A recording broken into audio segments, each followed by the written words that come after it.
9 अप्रैल को मुख्यमंत्री नीतीश कुमार और देश के गृह मंत्री अमित शाह की मुलाकात होगी। 10 अप्रैल को नीतीश कुमार का इस्तीफा होगा। फिर 12 और 13 अप्रैल को पटना में भारतीय जनता पार्टी का शीर्ष नेतृत्व और नीतीश कुमार बैठेंगे और उसके बाद यह तय होगा कि बिहार का अगला मुख्यमंत्री कौन होने जा रहा है। दोस्तों, ये तारीख आप नोट कर लीजिए, क्योंकि अगले 7 दिनों के अंदर में ये सभी तारीख पड़ेंगे और वो तारीख कितने महत्वपूर्ण है इसका भी आप अंदाजा लगा लीजिए। 10 अप्रैल, जिस दिन नीतीश कुमार अणे मार्ग से निकलकर राजभवन जाएंगे और जहां पर वो इस्तीफा देंगे। सीएम कौन बनेगा इस पर हम चर्चा नहीं करेंगे, लगातार इस पर हम वीडियो कर रहे हैं। इस खबर में आपको हम बताएंगे निशांत कुमार को लेकर सुबह से देखिए आज दिन भर क्या चर्चा हुई है।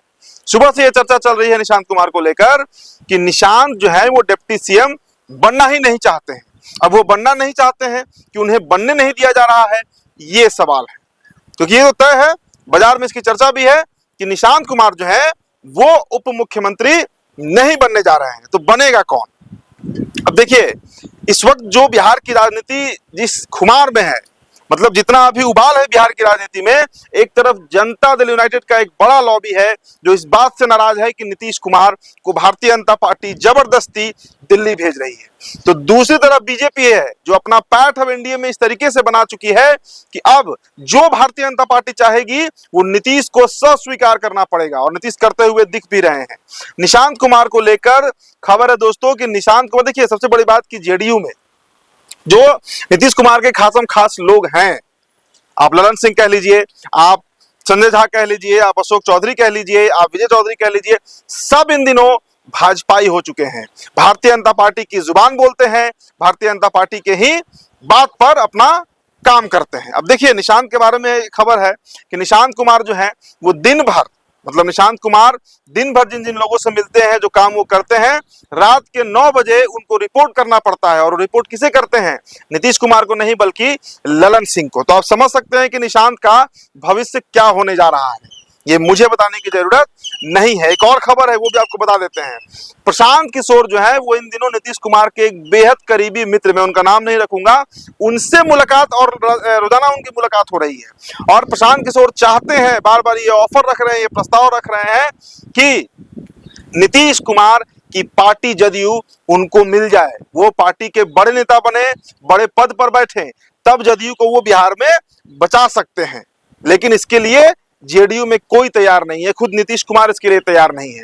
और जहां संजय झा है, जहां ललन सिंह है, पहले से ही ब्राह्मण और भूमिहार है, वहां प्रशांत किशोर पांडे की एंट्री नहीं हो सकती है। तो ये भी एक बड़ा अपडेट आपको हम दे रहे हैं। अब आते हैं निशांत पर। निशांत को लेकर जो चर्चा है कि वो डिप्टी सीएम नहीं बनेंगे। देखिए दोस्तों, एक बात बड़ा स्पष्ट तरीके से समझ लीजिए, बिहार में होगा वही जो भारतीय जनता पार्टी चाहती है। अब डिप्टी सीएम के रेस में जो लोग हैं, जिनकी नाम की चर्चा बार बार हो रही है, आज दिन भर जो खबर निकल कर आया है वो आपको हम बता रहे हैं, या तो विजय चौधरी या अशोक चौधरी। और अगर 2 डिप्टी सीएम बने जेडीयू से तो यही दोनों प्रोमिनेंट नाम होंगे जो बिहार के उप मुख्यमंत्री बन सकते हैं। तो बहुत तरह की खबरें हैं बाजार में, लेकिन इतना तो तय है कि जनता दल यूनाइटेड पूरी तरीके से कॉम्प्रोमाइज्ड है।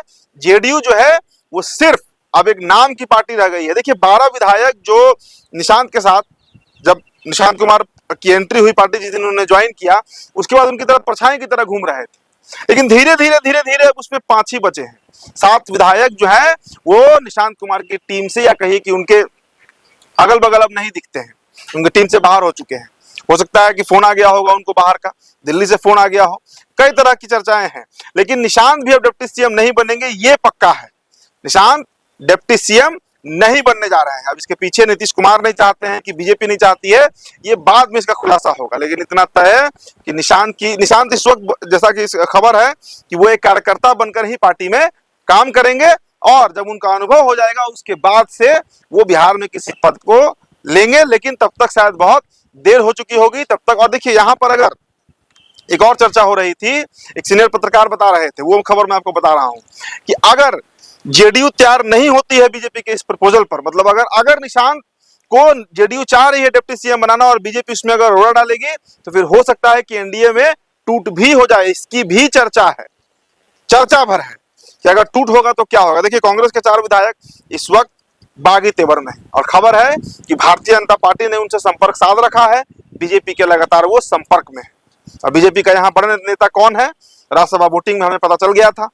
तो अगर कांग्रेस के 3-4 विधायक टूटकर चले आते हैं तो बीजेपी की संख्या हो जाएगी 93 और तब बीजेपी, आरएलएम, एलजेपीआर और हिंदुस्तानी अवाम मोर्चा ये जोड़कर संख्या हो जाएगा 121, मतलब लगभग बहुमत के करीब बीजेपी बिना जेडीयू के ही पहुंच जाएगी। हालांकि देखिए इसकी नौबत तो नहीं आनी चाहिए जो मौजूदा राजनीतिक दृश्य दिख रहा है, लेकिन अगर ऐसा खेल होता है और जेडीयू अगर बागी होती है, विद्रोह कर देती है, तो फिर ये दिन भी बिहार को देखना पड़ेगा कि जदयू के बिना भी भारतीय जनता पार्टी बिहार में अपनी सरकार बनाने जा रही है।